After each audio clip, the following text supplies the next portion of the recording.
a youth who admitted to a needless and vicious attack which caused the death of much-loved poet Len Saunders, has been sentenced to 4 years and 4 months.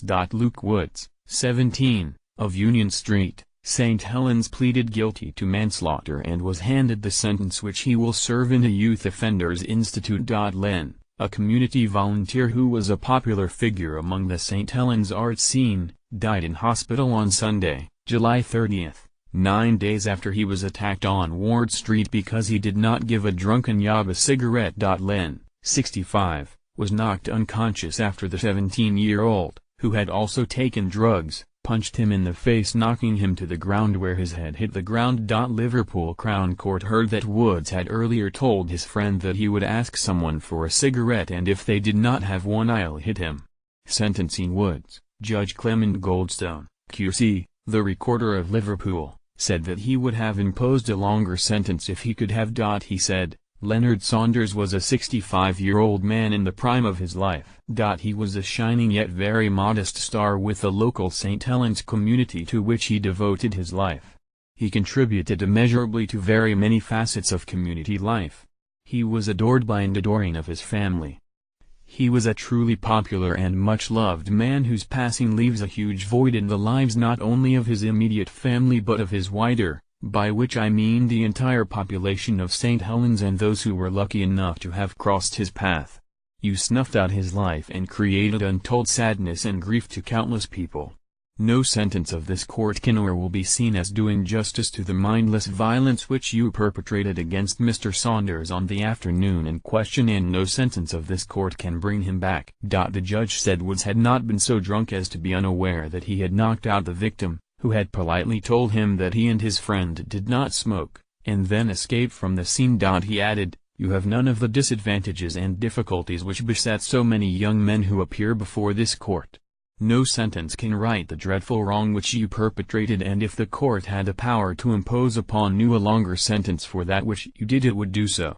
The attack happened while Mr. Saunders had been walking home at about 6:40 p.m. from a project meeting in St. Helens Town Center with friend Gregory Taylor when they encountered Woods and a 15-year-old boy.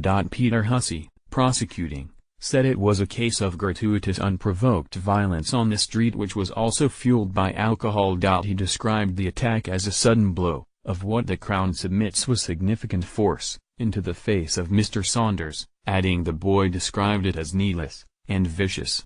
Mr. Hussey added that Mr. Saunders' head landed with a sound which Mr. Taylor described as horrific and upsetting, and the 15-year-old as big, loud and scary. The court heard the 15-year-old describe the assault as a swing with the right elbow, dropping his shoulder and striking an upwards blow to his chin. He told police that the defendant had drunk most of a bottle of vodka and had been violently sick that afternoon and was staggering with his arm around the boy. After the attack they went to College Street post office where Woods was pestering people for a cigarette. Woods was arrested at home at about 1 a.m. the next morning after being awoken by his mum throwing water over his face as he lay in bed after officers arrived. He was aggressive and angry, tried to run away and twice tried to headbutt an officer.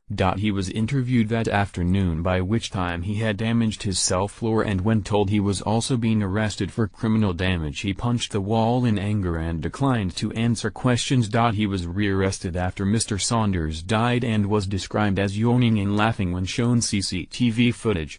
He gave a prepared statement in which he accepted responsibility for the attack. Phil Astbury, defending, said that Woods, who has a conviction and a caution for criminal damage and another caution for having a bladed article, expressed remorse and regret for his actions.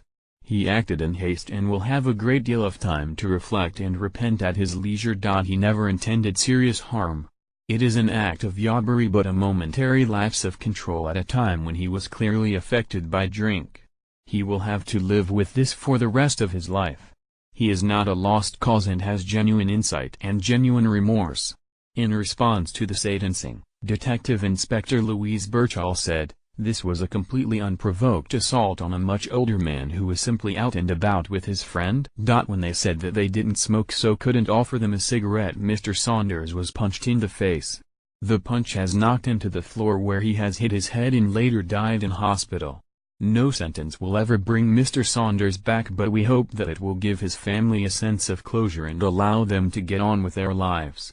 Hopefully it will also give Luke Woods the chance to reflect on his actions and the impact it has had not only on the family of Mr. Saunders but also his own family and friends.